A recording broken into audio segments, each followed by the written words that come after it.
Então, vamos lá, vamos começar o sistema nervoso. Como eu já disse a vocês, ele é denso, mas é muito legal, assim, pelo menos eu acho muito interessante, né, a gente ter essa compreensão. Então, vamos lá. De maneira geral, o sistema nervoso, ele vai possuir 3 funções básicas. A função de sensibilidade, né, a função sensitiva, a função integrativa, que é integrar o sinal com a ação, e a função motora, que é a ação em si. Então, a função sensitiva, ela está relacionada ao fato do sistema nervoso ser responsável por receber, por sentir os estímulos vindos dos meios interno e externo do corpo, certo? Esses sinais, essa sensibilidade, ela não é só para algo, encostou em mim algo quente, eu tenho que retrair, eu tenho que correr, se eu estou em situação de perigo, eu tenho que correr, e etc. Não é só estímulos externos, a gente também tem os sinais internos, por exemplo, produção hormonal, produzir um hormônio, eu tenho que responder à produção daquele hormônio, certo? E aí a produção desse hormônio vai desencadear uma série de coisas que é enviado o sinal através do sistema nervoso. Então, essa é a primeira função, a função sensitiva. Depois nós temos aí a função integrativa, certo? A função integrativa vai envolver a capacidade do sistema nervoso de receber as informações sensitivas, né, os sinais, os estímulos, armazenar parte dessas informações e, ao mesmo tempo em que ele armazena, né, que ele cria a memória, ele toma as decisões acerca dos comportamentos, ou seja, das ações que devem ser adotadas para aquele determinado estímulo.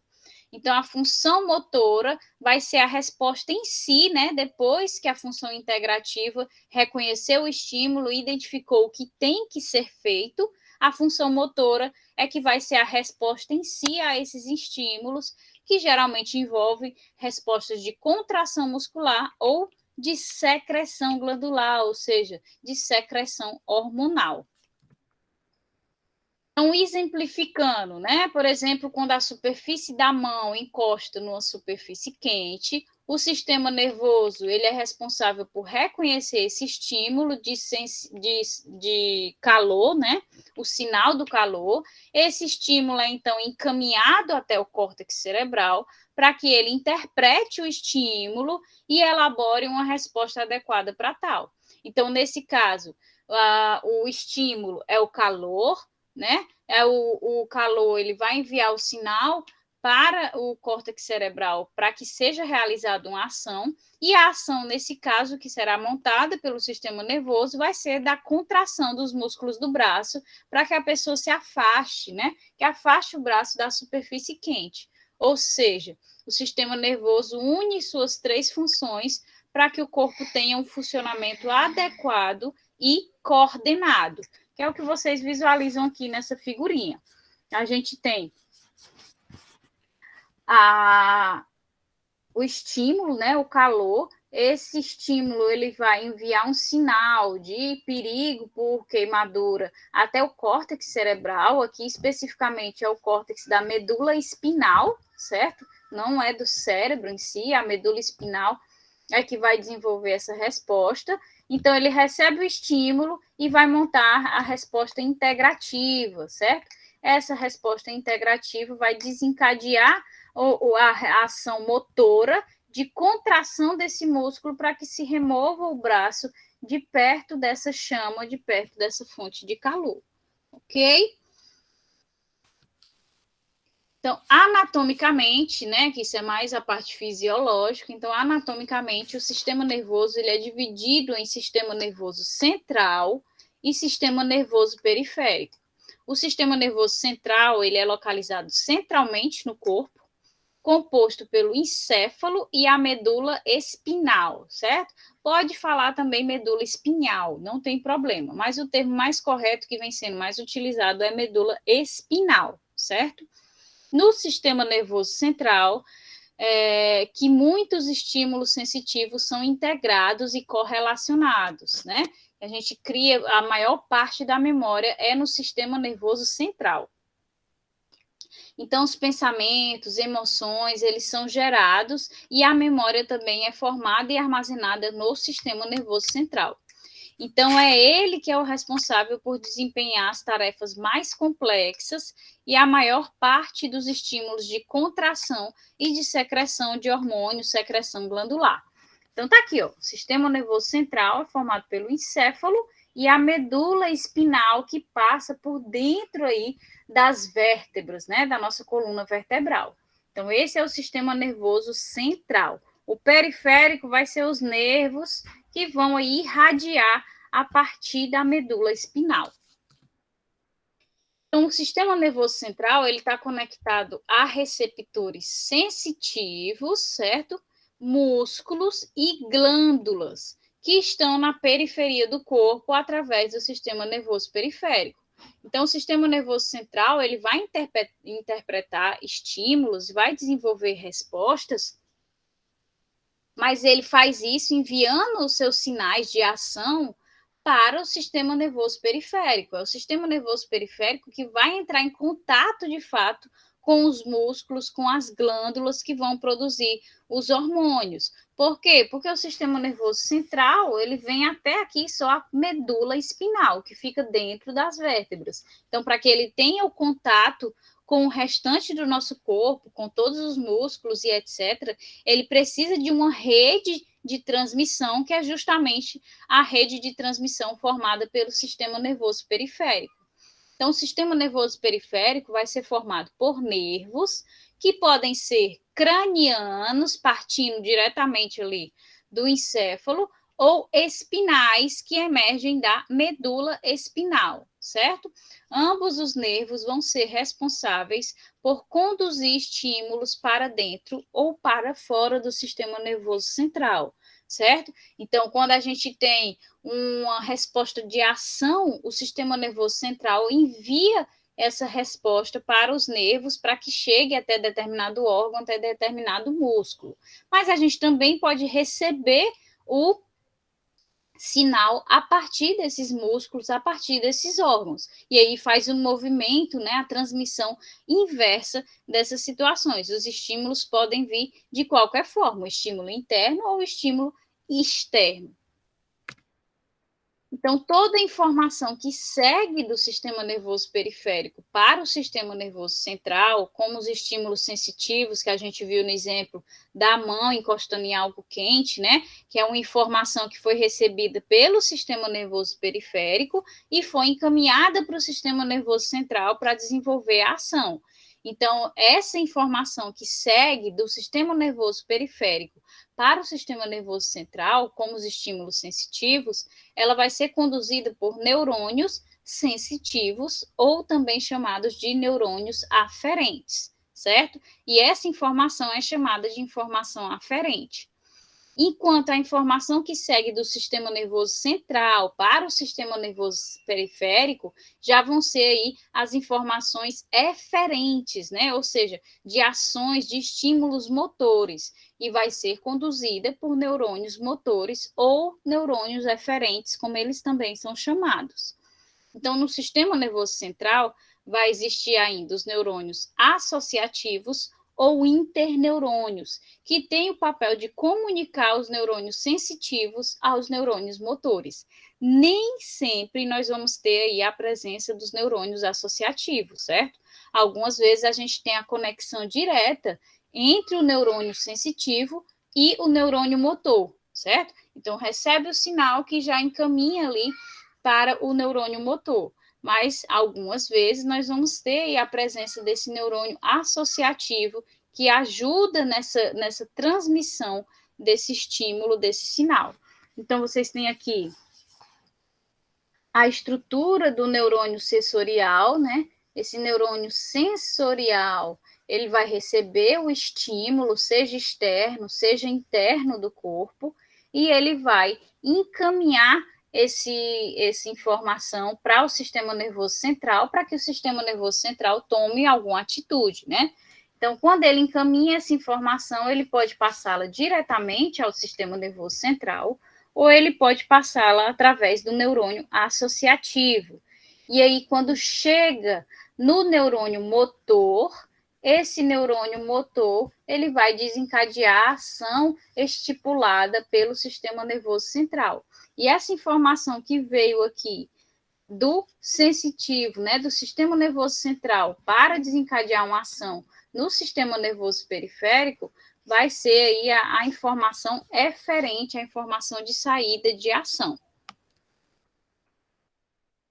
Já o sistema nervoso periférico, ele vai possuir sua própria subdivisão, né? A gente viu que o sistema nervoso central, ele tem lá a parte do encéfalo e a parte da medula espinal.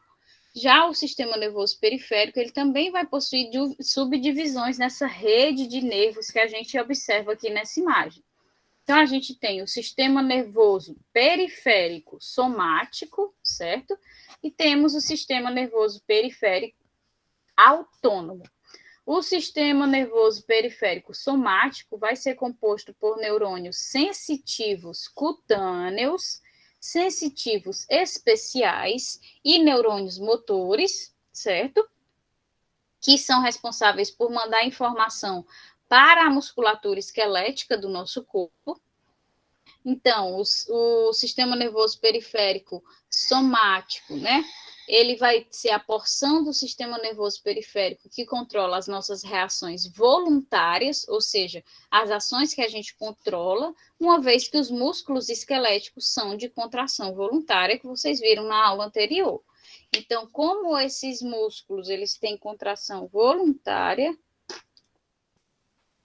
a gente tem que essas ações elas vão ser voluntárias e associa diretamente ao sistema nervoso periférico somático, enquanto o sistema nervoso periférico autônomo é composto por neurônios motores que mandam informações para a musculatura lisa ou para a musculatura estriada cardíaca e para as glândulas. E relembrando a aula anterior, né, da semana passada, a musculatura lisa e a musculatura estriada cardíaca são de contração o quê? Involuntária, né? Porque elas estão constantemente acontecendo, o coração precisa estar contraindo o tempo todo, assim como a musculatura do sistema respiratório, do sistema digestivo, né? Do sistema digestório. Então, por isso que eles são formados aí, tem conexão com os neurônios motores que não dependem da nossa vontade, que tem contração involuntária, assim também como as glândulas endócrinas. Não somos nós que controlamos que tipo de hormônios nós queremos secretar, certo? Esse controle vem a partir aí do sistema nervoso periférico autônomo. Então, já separem, né? Sistema nervoso periférico somático é voluntário, sistema nervoso periférico autônomo é involuntário. Então, uma vez que essas ações do sistema nervoso autônomo estão aquém do nosso controle, né? Ele vai ser a parte que controla as reações involuntárias, ou seja, que não controlamos. Por isso, a musculatura lisa do digestivo, do digestório, né? A musculatura cardíaca tem essas contrações involuntárias. E ainda dentro do sistema nervoso periférico autônomo, a gente tem as subdivisões, certo? Então, relembrando lá, o sistema nervoso ele é dividido de forma geral em sistema nervoso central e sistema nervoso periférico. Quando a gente chega no sistema nervoso periférico, ele tem duas divisões macro, né? Divisão em somático e autônomo. Somático relacionado às ações voluntárias e autônomo relacionado às ações involuntárias. E dentro do autônomo, das reações involuntárias, nós vamos ter aí duas subdivisões. Em sistema nervoso periférico autônomo simpático, certo? E sistema nervoso periférico autônomo parasimpático, certo? De forma geral, o simpático e o parasimpático, eles vão ter aí ações opostas. O simpático ele vai estar mais relacionado a situações de tensão e de estresse, enquanto o parasimpático vai controlar as situações corporais mais evidentes em situações de calmaria. Vamos dar o exemplo para que a gente consiga visualizar de uma melhor forma. O simpático, né, vai ser responsável por aumentar a frequência cardiorrespiratória, dilatar os brônquios, pupilas, em situação de medo, de estresse, de tensão, o comportamento de fuga, né? Que são reações que a gente não controla e que estão relacionados aí a essa ação. Enquanto o parasimpático está envolvido no comportamento em situações de tranquilidade, controlando as funções digestivas, diminuindo a frequência cardiorrespiratória. Deixa eu ver se a imagem está depois ou antes aqui. É que a gente já vai começar a descrever anatomicamente. Então, por essa imagem aqui, vocês conseguem visualizar a subdivisão do sistema nervoso periférico autônomo, certo? Então, o simpático está envolvido nas reações de fuga, né, de perigo, em que a gente tem descarga de adrenalina. Então, a gente tem dilatação de pupila, aumento da frequência cardíaca, liberação de glicose pelo fígado, né? Porque nessas situações a gente precisa, demanda energia, certo? Relaxa a bexiga, por isso que às vezes, nas situações de medo, as pessoas se urinam. Enquanto no parasimpático a gente já vai ter reações de tranquilidade, em que a gente tem a redução da frequência cardíaca, a bexiga se contrai porque você está relaxado, vai aí contrair a pupila em vez de dilatar, os brônquios também se contraem, que a gente não precisa mais daquela intensidade respiratória como em situações de fuga, certo? Ao estímulo da salivação. Então, em situações em que a gente está tranquilo, relaxado, a gente tem a atuação aí do sistema nervoso periférico autônomo parasimpático, certo? Então, iniciando a nossa descrição do sistema nervoso anatomicamente, órgão por órgão. Então, vamos iniciar pelo encéfalo, né? Nós vimos que o sistema nervoso central é dividido em encéfalo e medula espinal. O encéfalo ele vai ser constituído de bilhões de neurônios e células da glia. Acredito que vocês devem ter visto no tecido nervoso que vocês devem ter estudado em histologia, certo? Então, essas células elas vão formar aí o encéfalo como um todo. Ele é um dos maiores órgãos do corpo, certo? Ele pesa em torno de 1,3 quilos e o encéfalo ele se divide em 3 partes, certo? O cérebro, o tronco encefálico e o cerebelo. Então, tudo isso aqui é o encéfalo, mas ele vai se dividir no cérebro, no tronco encefálico e no cerebelo, certo? Então, vocês vão ver cada uma dessas subdivisões. Então, o cérebro, né, quando a gente tira só essa partezinha aqui mais esponjosa e enrugada do encéfalo, ele vai ser dividido em 2 partes, o telencéfalo e o diencéfalo. O telencéfalo vai ser a maior parte do cérebro, que possui aquele aspecto irregular, né, que a gente vê aqui, que é justamente essas dobrinhas, que é bem irregular, que são chamados de giros e sulcos cerebrais. Então, a parte mais superficial do telencéfalo é composta por uma camada fina de substância cinzenta, que vai abrigar os corpos de neurônios, e aí acredito que vocês se recordam da estrutura celular de um neurônio, em que a gente tem o corpo celular, que é a região onde fica o núcleo dessa célula do neurônio. Nós vamos ter aí depois o axônio, certo? Então, aqui, ó, a célula de neurônio é assim. Então, a gente tem o corpo celular, que também é um neurônio com corpo celular, que também que é a região onde fica o núcleo desse neurônio. E temos a região do axônio, certo? Então, a região do corpo celular, ela fica localizada na substância cinzenta do telencéfalo, certo? Que é chamada de córtex cerebral. E abaixo do córtex, mais internamente, a gente vai ter uma área maior preenchida por uma substância branca, que é justamente o restante dos neurônios, ou seja, a cauda, que é os axônios dos neurônios, certo? Então, aqui, ó, nós descrevemos primeiro o cérebro. O cérebro é dividido em telencéfalo e diencéfalo, certo? Especificamente, o telencéfalo, ele vai ser dividido em 2 sub-regiões, o córtex cerebral e aqui a região mais interna desse córtex, que é formada, a gente consegue visualizar pela coloração, ó, uma parte mais branca, que é a parte interna, que é rica nas caudas dos neurônios, né, nos axônios dos neurônios, e temos essa parte cinzenta, mais da extremidade, da parte superficial do telencéfalo, que é o córtex cerebral, que é formado pelos corpos celulares dos neurônios, certo? Então, no telencéfalo, a gente tem essa subdivisão em substância cinzenta e substância branca. O telencéfalo ele ainda é dividido em duas metades, né? A gente sabe, hemisfério direito e hemisfério esquerdo, separados pela fissura longitudinal. Então, a gente tem aqui o telencéfalo, né? E a gente tem dividindo em hemisfério direito e esquerdo a fissura longitudinal.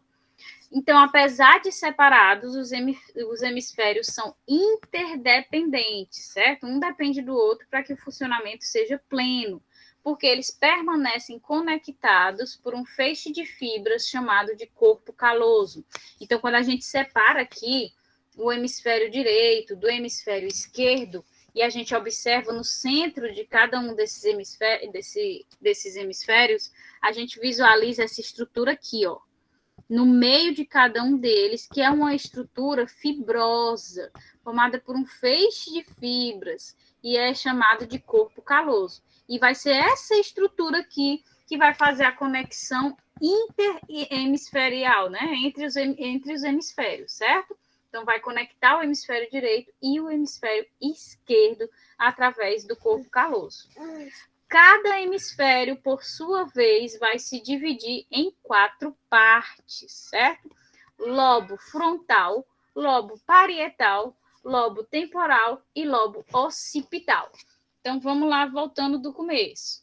Cérebro é dividido em telencéfalo e em diencéfalo.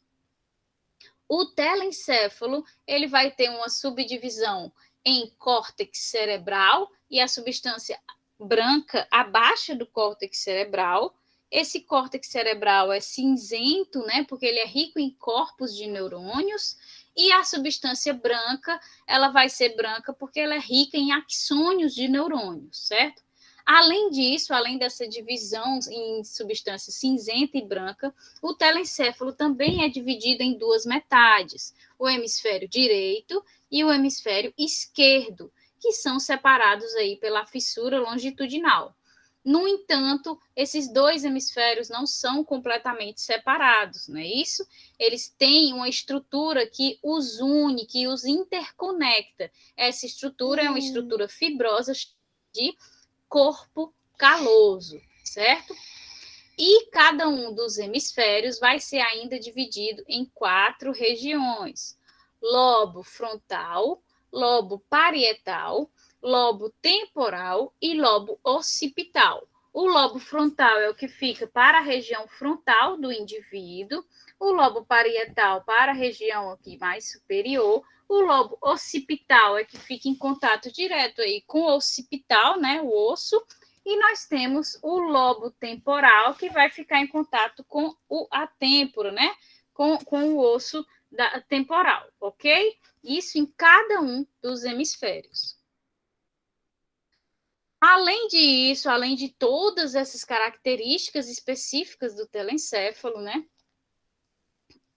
Partes do telencéfalo e do diencéfalo que se localizam em volta do tronco encefálico, que é outra parte do encéfalo, formam uma região chamada de sistema límbico, certo? Uma dessas partes é a chamada lobo da ínsula, que é considerada por alguns como o 5º lobo cerebral, responsável pelo controle das emoções. E aí é o que a gente visualiza aqui nessa figurinha, certo? Tanto o telencéfalo como também o diencéfalo, eles vão envolver essa região chamada de sistema límbico, que é esse pontinho aqui em vermelho, certo? E esse sistema límbico vai ter algumas partes, e a predominante dessas partes é a lobo da ínsula, que é considerada como se fosse a 5ª parte do lobo cerebral. A gente tem o frontal, o parietal, o occipital e o temporal, e muitos consideram o lobo da ínsula como a quinta subdivisão do telencéfalo, ok? E aqui o diencéfalo vai ser a parte menor do cérebro, uma parte central composta pelo tálamo e pelo hipotálamo. Então, a gente visualiza aqui o diencéfalo, certo? Que é essa regiãozinha aqui azul. Então, ele vai ser formado pelo tálamo e pelo hipotálamo, certo? O hipotálamo, vocês visualizam aqui, ó, está em contato direto com a glândula mestre, né, que é a hipófise, tanto a neurohipófise como a adenohipófise. Então, o hipotálamo, ele faz parte, ele forma o diencéfalo e está em contato direto com a glândula mestre do sistema endócrino, enquanto o tálamo é essa região aqui que vai estruturar ele e aderir ele ao telencéfalo, formando, por sua vez, o cérebro completamente. Logo abaixo do cérebro, a gente vai identificar aí o tronco encefálico e o cerebelo, né? Então, o tronco encefálico, ele se localiza logo abaixo do cérebro, como um tronco de uma árvore mesmo, certo? Esse é o aspecto anatômico dele. Então, o tronco encefálico, ele vai ser dividido em 3 partes. Mesencéfalo, que vai ser a região mais superior, ponte, a região intermediária, e bulbo. O bulbo vai ser a região que no final vai se prolongar, dando origem à medula espinal, certo? É o bulbo que se prolonga, penetrando a coluna vertebral e dando origem à medula espinal. O cerebelo já fica por trás do tronco encefálico e significa pequeno cérebro, ok? Então, vocês visualizam aqui o tronco encefálico, certo? Em que a gente tem... Ui, pai, calma, bebê, tenha calma. Tenha paciência com a mamãe, tá bom? Tá bom, tá bom. Tá bom, tá bom, tá bom. Ai, meu Deus, que cabelo. Aguente só mais um pouquinho, tá? Ui, meu Deus. Só um segundo, gente. Tá muito quente, né, pai? O neném tá todo suado. Mamãe ligou o ar, tá?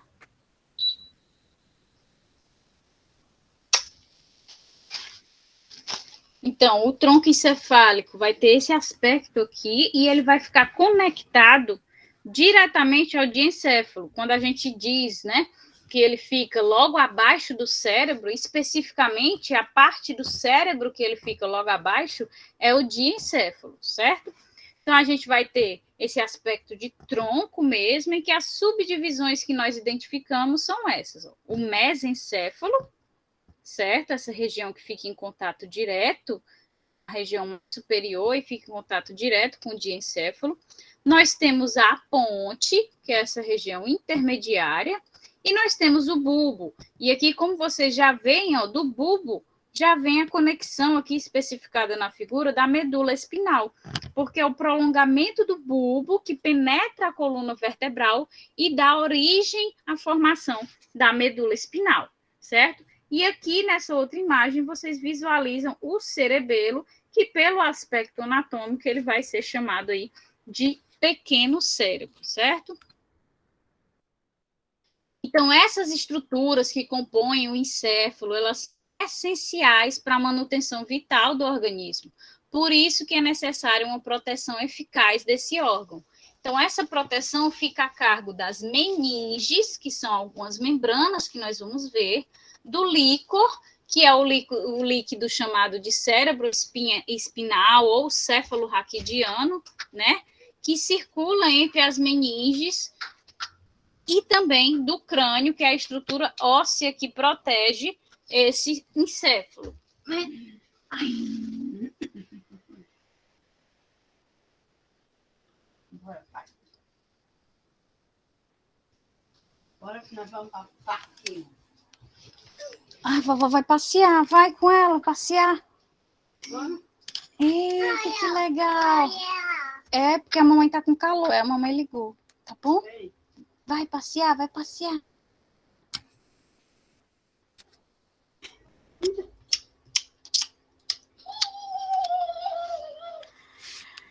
Então, como ele é uma estrutura vital, ele precisa de todas essas proteções, né?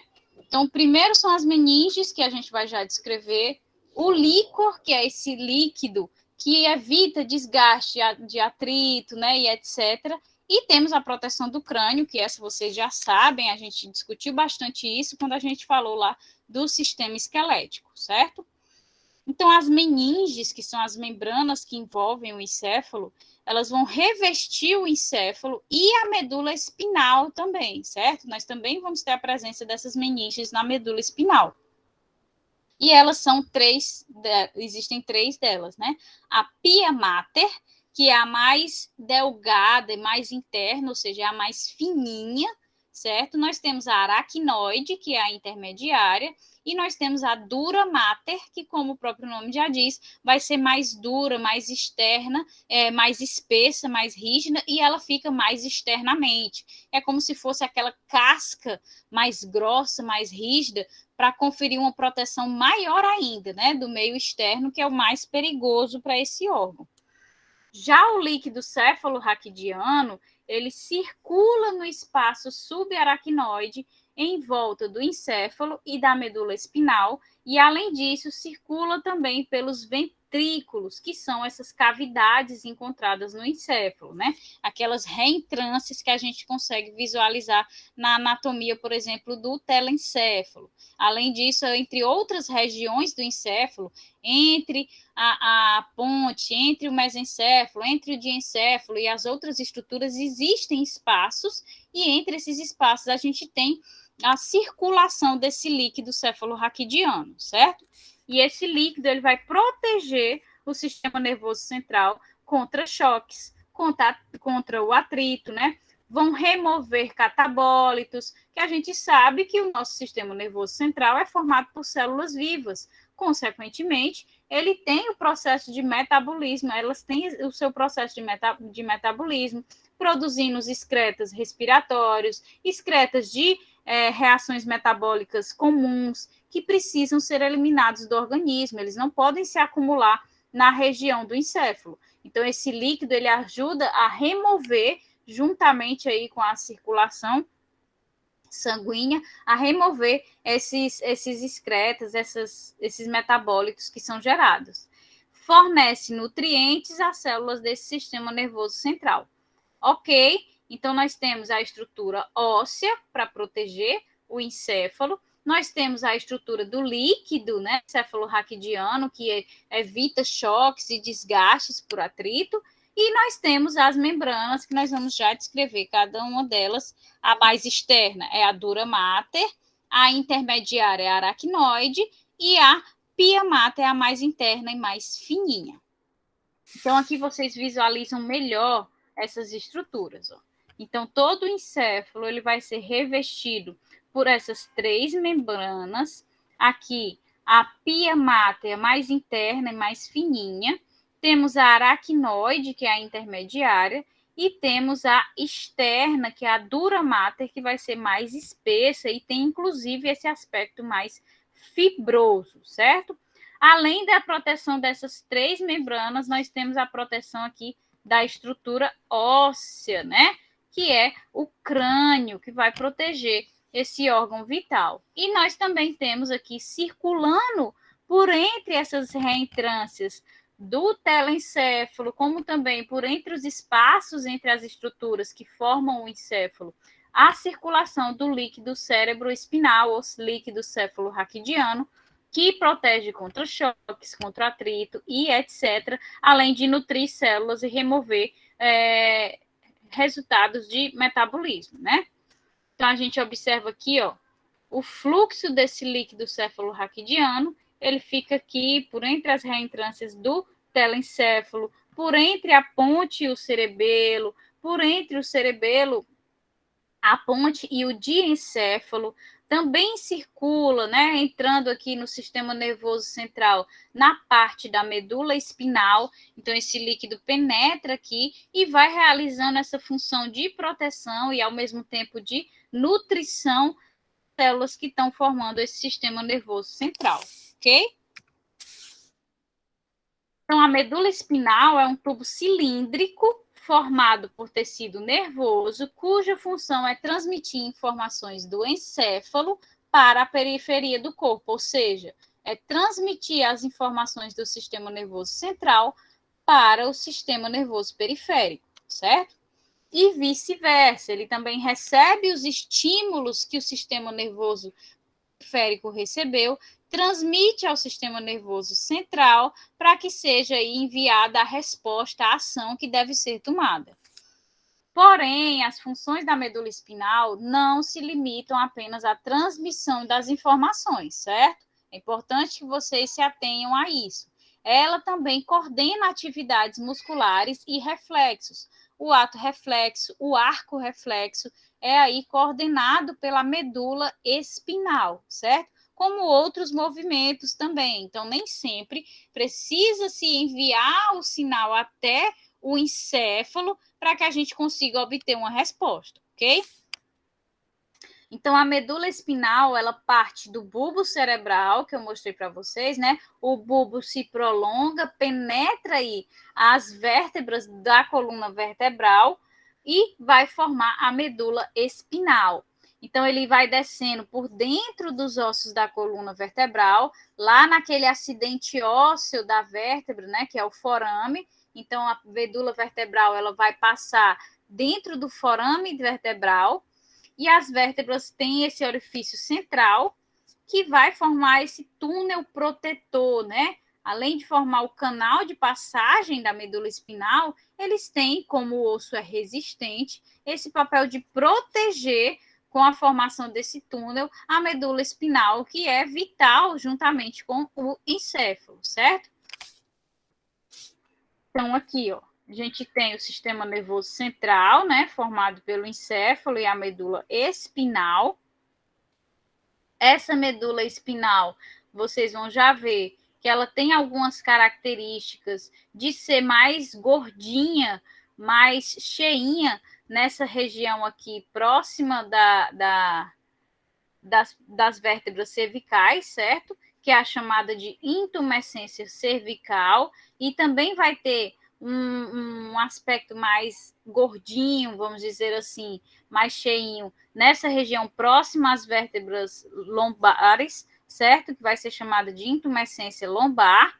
E vamos ter a intumescência cervical, que já vai ser aí o final da medula espinal, certo? Vocês vão já ver por que tem essa caracterização, dessa modificação. Quando a gente avalia a medula espinal, a gente vê que ela vem retinho, aí de repente forma um abaulamento, né? Aí vem retinho e forma esse abaulamento. Então, vocês vão já ver por que isso acontece, e são chamadas essas intumescências cervical, lombar, intumescência cervical e lombar. Aqui é mostrando para vocês o forame, né, vertebral, que a gente viu lá nos acidentes ósseos. Esse forame, né, da vértebra é feito justamente para que uma vértebra encaixe em cima da outra e esse canal forme um túnel para a passagem da medula espinal, mantendo essa medula mais protegida dentro dessa estrutura óssea. Então, mantendo essa medula protegida, mantém a proteção de um órgão vital. Então, além desse canal vertebral atuar na proteção da medula, o líquor cefalorraquidiano também circula em torno da medula espinal, protegendo contra choques, atritos e nutrindo as células, certo?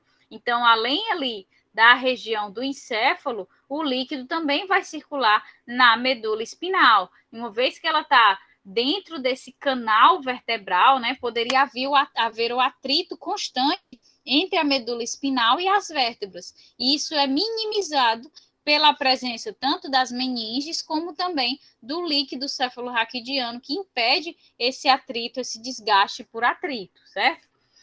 A medula espinal também vai ter a sua proteção pelas meninges, certo? As mesmas que protegem o encéfalo, pia mater mais interna, mais fininha, aracnoide, a intermediária, e a dura mater, a mais externa, mais fibrosa, mais rígida, certo? E entre a pia mater e o canal vertebral existe um espaço que é chamado de cavidade epidural ou peridural, que contém o tecido adiposo, que também atua protegendo a medula, certo? Então, a gente tem aí a medula espinal, né? Aí a medula espinal, ela vai ser recoberta pelas 3 meninges, pelas 3... Entre essa membrana e o canal vertebral, a gente tem um espaço como se fosse vazio mesmo, um espaço sem nada. E esse espaço ele vai ser preenchido por tecido adiposo, e o tecido adiposo, acredito eu que vocês devem ter visto em histologia, que é um tecido que, além de reserva energética, tem um papel na proteção contra choques mecânicos, né? Então, a gente consegue visualizar essa proteção, principalmente quando a gente foca em órgãos, assim, os rins, que são recobertos por aquela gordura, aí tem o papel de proteger esse órgão contra choques, contra atrito. Na medula espinal, a gente está vendo agora, a gente fica imaginando proteção contra choques.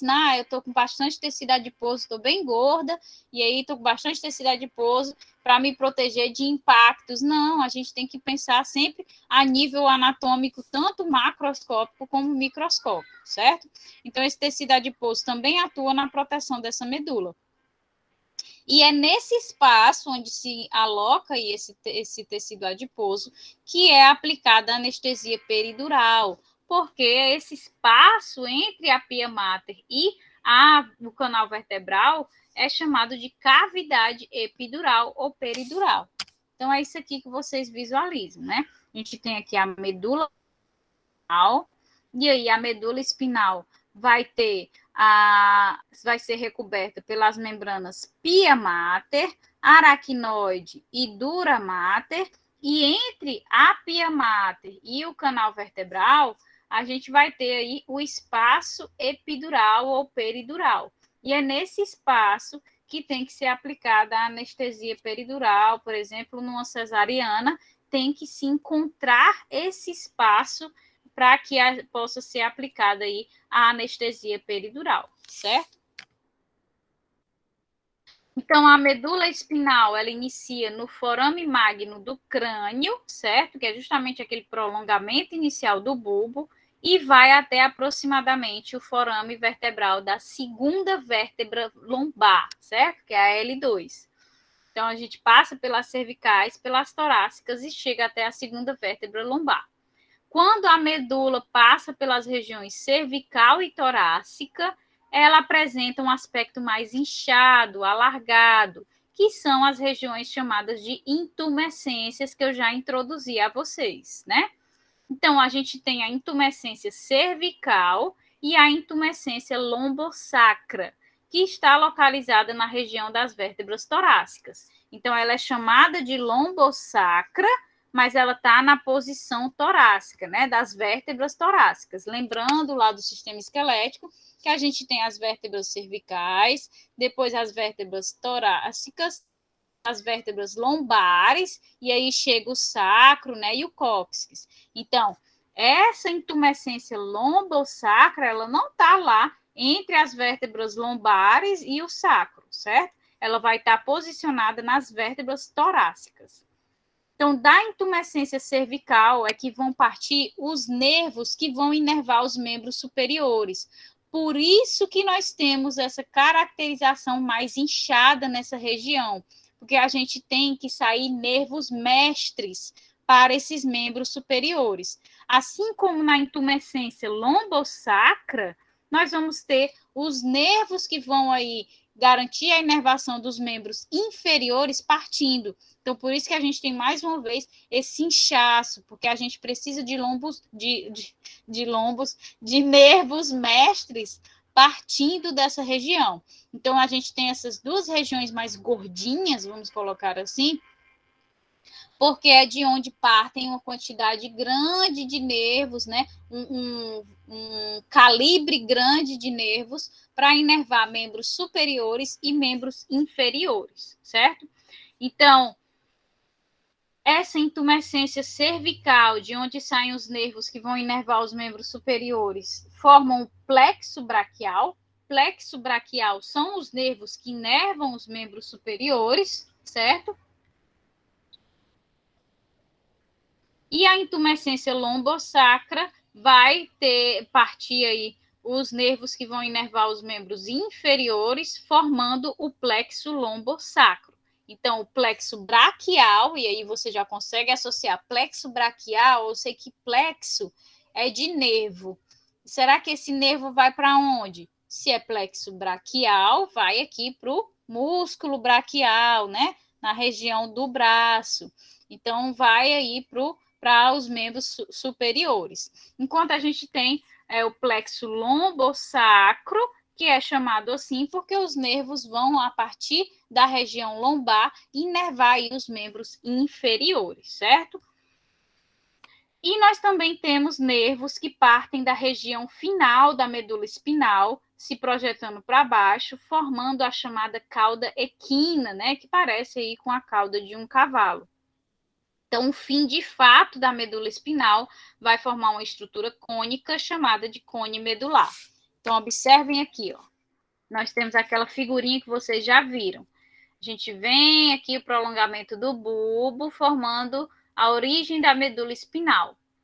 Aqui a gente vai ter a intumescência cervical, que é esse inchaço nessa região das vértebras cervicais iniciais, porque é de onde vão partir nervos com calibre grosso para que eles possam se ramificar várias vezes nos membros superiores, certo? Então, essa intumescência cervical é de onde partem os nervos que vão inervar os membros superiores, formando o quê? O plexo braquial, não é isso? Aí a gente vem descendo novamente a medula espinal e a gente tem um novo inchaço, né? Que é o chamado a chamada intumescência lombosacral. E essa intumescência ela vai partir aqui das vértebras, da região das vértebras torácicas, certo? Não é da região das vértebras lombares. Só que ela vai partir para inervar os membros inferiores, por isso que é chamada de intumescência lombosacral. E quando a gente vem vindo aí para até o final dessa medula espinal, para identificar o seu fim, a gente vê a característica da cauda equina, que é de onde parte vários nervos, que dá esse aspecto de cauda mesmo, de cabelos partindo aqui da cauda equina, formando essa estrutura.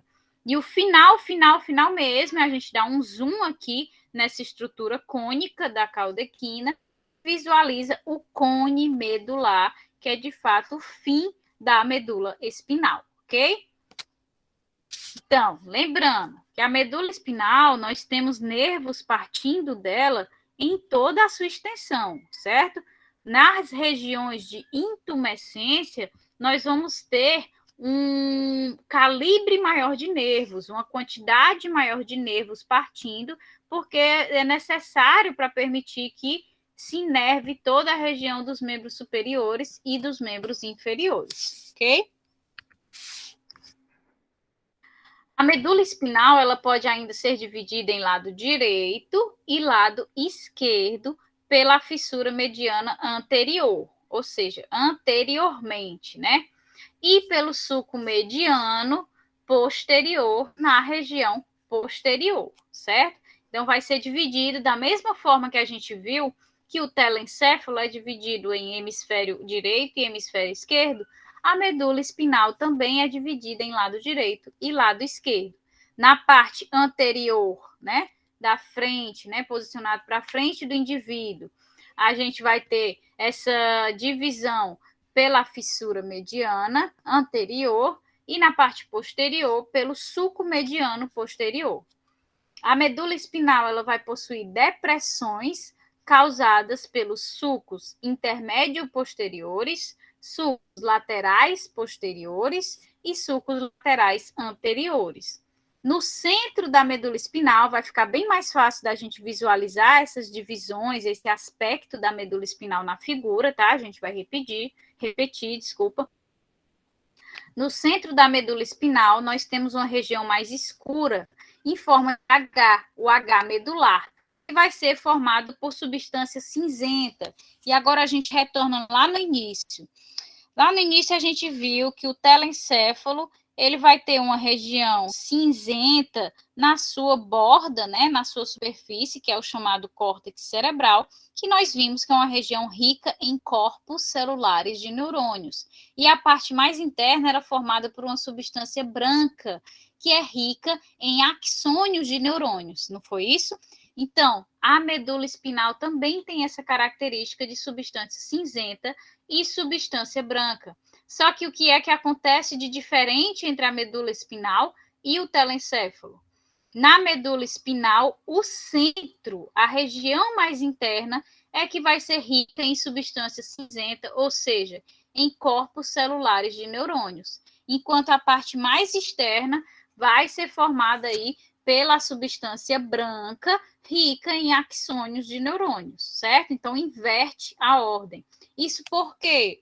Porque os corpos celulares da medula espinal, eles precisam receber os sinais e enviar para o sistema nervoso central lá no encéfalo, enquanto o encéfalo ele precisa receber, ele precisa processar o sinal e enviar a resposta. Então, por isso que inverte a ordem dessas células nervosas. Então, a parte posterior do H medular é formada por duas pontas afuniladas, chamadas de cornos posteriores, que recebe os nervos sensitivos vindos do sistema nervoso periférico. Então, vamos ver aqui, ó. Primeiro, a divisão da medula espinal em direito e esquerdo por essas duas, pela fissura anterior e pelo sulco mediano posterior. Então, a gente tem aqui, ó, medula espinal, a gente tem a presença do sulco mediano posterior. O que é que a gente compreende? Se aqui é sulco mediano posterior, né, com essa nomenclatura anatômica, essa região aqui da medula espinal está posicionada para as costas do indivíduo, não é isso? Enquanto aqui na fissura mediana anterior, essa parte da medula espinal é a que está posicionada para frente do indivíduo, certo? Então, a medula espinal é dividida em lado direito, que aqui é o indivíduo, lado direito e lado esquerdo, por essas estruturas aqui que a gente acabou de descrever. Além disso, a medula espinal possui essas depressões, né, que são os sulcos intermédio posteriores, os sulcos laterais posteriores e os sulcos laterais anteriores. Então, são essas depressõezinhas aqui que a gente identifica. Ó. Intermédio posterior, ou seja, para a região posterior, a gente tem aqui a anterior, que já é voltada para a região anterior, certo? Então, vamos aqui só concluir com essa parte, a gente volta para a imagem. Então, a parte anterior do H medular, ou seja, da região cinzenta, vai ser formada por duas projeções arredondadas. Os cornos anteriores, de onde partem os neurônios motores, que vão, obviamente, para o sistema nervoso periférico, e a região torácica também possui cornos laterais relacionados com o sistema nervoso periférico autônomo. No centro do H medular existe um canal, o canal central, por onde passa o líquor, certo? Que é o líquido céfalo-raquidiano. E na parte mais externa da medula espinal, nós temos a predominância de substância branca, que são os axônios de neurônios, que eu já havia dito a vocês. A substância branca ela vai ser organizada em colunas ou funículos, os funículos anteriores, posteriores e laterais. Então, a gente tem essas depressões, né, na medula espinal, e aqui a gente começa a ver a divisão dela em substância cinzenta e substância branca. Além dessa subdivisão que eu vou mostrar para vocês na figura, em substância cinzenta e substância branca, a substância cinzenta ela vai ter a presença aí de cornos posteriores, que recebe nervos do sistema nervoso periférico. Enquanto na região mais externa da medula espinal, ou seja, região que contém substância branca, né, que inverte a característica do telencéfalo, ela vai ter estruturas chamadas de funículos anteriores, posteriores e laterais, certo? Que vai ser de onde vai partir a região anterior do H medular, desculpa, é que vai ser de onde vai partir os neurônios motores, os cornos anteriores. Então, os cornos posteriores recebem neurônios sensitivos e os cornos anteriores partem neurônios motores, certo? E isso dá substância cinzenta. Então, a gente chega aqui, ó. Nós temos cornos posteriores aqui no H medular, que é a região que é formada por essa substância cinzenta. Os cornos posteriores é de onde vai se partir o quê? Aí partam para essa figura aqui que fica mais claro. É de onde vai receber o neurônio sensitivo, aquele neurônio que vem a partir do sistema nervoso periférico trazendo sinais. Enquanto os cornos anteriores, certo? Eles serão de onde irão partir os nervos motores, os que vão enviar o sinal da ação a ser realizada. Então, da estrutura anatômica que vocês precisam compreender da medula, essa aqui é a que vocês têm que entender, que ela tem a inversão, né, da substância das características celulares, ou seja, os corpos celulares estão para a região interna da medula e os axônios das células nervosas estão para a região externa da medula. Ela vai ser dividida em lado direito e esquerdo. Essa divisão é feita pela fissura mediana anterior e pelo sulco intermédio posterior. Essa região central, né, que é a região rica em corpos celulares de neurônios, ela vai ter aí 4 estruturas que são chamadas de cornos. Os cornos posteriores, ou seja, que estão localizados para a região posterior do indivíduo, eles vão ser os que irão receber os neurônios sensitivos, ou seja, irão receber os sinais, enquanto os cornos anteriores serão aqueles de onde irão partir os neurônios motores, que vão enviar a ação que deve ser realizada, certo? Essa medula espinal, ela vai ser revestida pelas 3 membranas, né? Pia mater, aracnoide e dura mater. Entre a membrana pia mater e o canal vertebral, a gente tem aí uma cavidade epidural, que é um espaço que existe entre elas, e entre a medula espinal e entre as membranas, nós temos a presença do líquido cefalorraquidiano, fazendo aí a proteção contra choques, contra atritos, ok? Então, o sistema nervoso central, ele se comunica com as estruturas do nosso corpo através do sistema nervoso periférico, que está espalhado por todo o corpo, né? Uma vez que o sistema nervoso central está localizado apenas no centro do organismo, para que ele alcance, né, o dedinho da mão, o dedinho do pé, ele precisa do sistema nervoso periférico. Então, os nervos, junto com os gânglios nervosos, compõem o sistema nervoso periférico. Os gânglios nervosos são conjuntos de corpos de neurônios localizados fora do sistema nervoso central, e os nervos são os axônios prolongados do sistema nervoso periférico, que podem partir tanto do encéfalo como da medula espinal, certo? A gente não tem nervos partindo apenas da medula espinal. Nós temos nervos que partem diretamente do encéfalo, que são chamados nervos cranianos. Então, os nervos que partem do encéfalo são os nervos cranianos e os que partem da medula espinal são os nervos espinais. Existem 12 pares de nervos cranianos, definidos por um nome, que é relativo às estruturas inervadas por eles.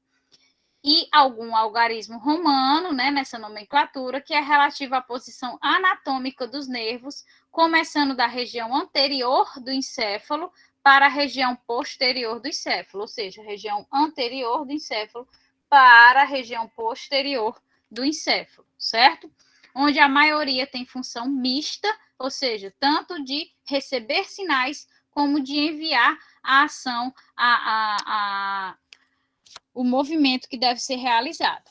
Então, quais são esses 12 pares de nervos cranianos, ou seja, que partem diretamente do crânio? Especificamente do encéfalo, né? O crânio é a estrutura óssea. Então, os pares são olfatório, ou seja, está relacionado aí com o olfato, né? 2, o óptico, já vai, que a gente que percebe que vem partindo aí realmente da região anterior para a posterior. Temos o 3, que é o oculomotor. Temos o 4, que é o troclear. Temos o 5º, que é o nervo trigêmeo, né? Temos o 6, que é o nervo abducente. O 7, que é o nervo facial. O 8, que é o nervo vestíbulo coclear. O 9, que é o glossofaríngeo.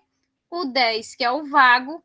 O 11, que é o acessório. E o 12, que é o hipoglosso. Então, todos esses nervos que estão partindo aqui do encéfalo, eles vão inervar essas regiões cranianas, como olhos, ouvido, os músculos que estão envolvidos na mastigação e etc., que estão aí relacionados aos movimentos da estrutura facial, certo? Então, esses nervos cranianos, os 12 pares, eles estão relacionados à inervação dessas estruturas faciais, da estrutura craniana como um todo. Enquanto existem 31 pares de nervos espinais que não recebem nomes específicos, como a gente viu no caso dos nervos cranianos, mas eles são agrupados de acordo com a região da coluna da qual eles emergem. Então, dos 31 pares, 8 pares de nervos são cervicais, né? O primeiro par parte acima da primeira vértebra cervical, lembrando que as vértebras cervicais são 7, né? Isso. Então, por isso que nos 8 pares de nervos, um está acima da primeira vértebra cervical. Nós temos, depois desses 31 pares, 12 pares de nervos torácicos, partindo das vértebras torácicas.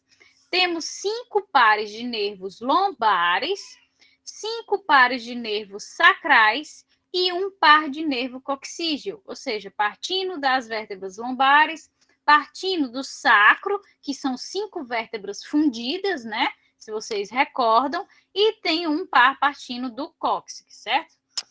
Então, como os nervos eles entram e saem dos cornos da medula espinal, e aqui a gente recorda novamente para ajudar a fixar essa estrutura na mente de vocês. A medula espinal, ela tem uma região mais interna cinzenta, né, que é formada pelos corpos celulares dos neurônios. Essa estrutura cinzenta é chamada de H medular. O H medular tem estruturas chamadas de cornos. Esses cornos são divididos em posteriores e anteriores. Os posteriores são aqueles que recebem os nervos sensitivos, ou seja, recebem os sinais, e os anteriores são aqueles de onde saem os nervos motores que vão efetuar a ação. Então, como esses nervos entram e saem dos cornos da medula espinal, né? Entram por um lado e saem pelo outro, os nervos espinais são chamados de nervos mistos, ou seja, eles são tanto nervos sensitivos como nervos motores. Porém, como eles entram e saem por regiões opostas, o nervo sensitivo, a gente viu que entra pelos cornos posteriores, né? E o nervo motor, a gente viu que ele sai pelos cornos anteriores, até eles se juntarem e formarem o nervo misto em si, a gente tem as estruturas chamadas de raízes nervosas. As anteriores são motoras e as posteriores são sensitivas. Então, aqui a gente tem aquela figurinha de novo para ajudar vocês a visualizarem. Eu vou já explicar ela mais uma vez, tá? Então, só focando aqui nos 31 pares de nervos, de nervos espinais, certo? Nós temos 8 pares cervicais, isso porque o primeiro par se localiza acima da primeira vértebra cervical, certo? Nós temos 12 pares de nervos torácicos, partindo das vértebras torácicas. Nós temos 5 pares de nervos lombares, partindo das vértebras lombares. Temos 5 pares partindo do sacro, né, que possui 5 vértebras fundidas, e temos um par partindo aí do cóccix. Lembrando também dos 12 pares que possuem nomenclatura e numeração romana, que partem aqui do encéfalo para a região craniana, aqui da face e etc, ok? Então, voltando para aquela estrutura que a gente acabou de mencionar, vocês viram que o H medular, ele tanto recebe na região dos cornos posteriores o sinal através do nervo sensitivo, como ele encaminha a ação através dos cornos anteriores pelo nervo motor, não é isso? O que é que significa isso? Que se eles entram e saem, se eles têm tanta capacidade sensitiva como motora, os nervos que partem da medula espinal, que estão ligados à medula espinal, são nervos mistos, que têm tanto função sensitiva como função motora. Então, esses nervos, eles são mistos, mas eles só se tornam misto quando eles finalmente se encontram. Então, enquanto eles se separam aqui, ó, quando ele se separa para que o nervo sensitivo venha se encontrar com o corno posterior do H medular e se separa para que o nervo motor venha se encontrar com o corno anterior do H medular, quando ocorre essa separação, enquanto eles não... Essas regiões aqui são chamadas de raízes nervosas, certo? No nervo sensitivo é a raiz nervosa posterior, porque ela vai lá para a parte posterior, né, para o corno posterior, e esse daqui vem para a parte anterior, portanto, é a raiz nervosa anterior. Quando eles voltam a se unir, a se encontrar, finalmente voltam a formar o nervo misto, certo? São importantes que os nervos envolvidos ligados à medula espinal são mistos, mas no momento em que eles vão enviar sinal e também receber a ordem motora, eles têm essa separação. E essa separação é chamada de raiz nervosa, ok? Então, vamos lá, gente. Eu sei que é muita coisa do sistema nervoso. Eu quero saber se vocês conseguiram entender e se vocês querem que eu repita alguma coisa, porque o sistema nervoso é bem denso, apesar de ser muito interessante. Alguma coisa vocês não conseguiram entender, apesar de eu ter repetido bastante, a gente repete de novo, porque é um sistema importante. Digam aí.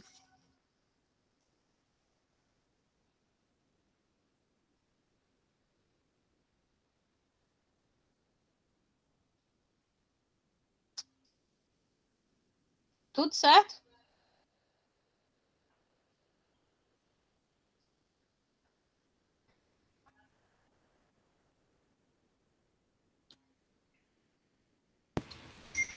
Bom dia, professora. Bom dia. É, só porque é muita coisa mesmo, mas a É, gente se familiarizar vai dando certo, né? é.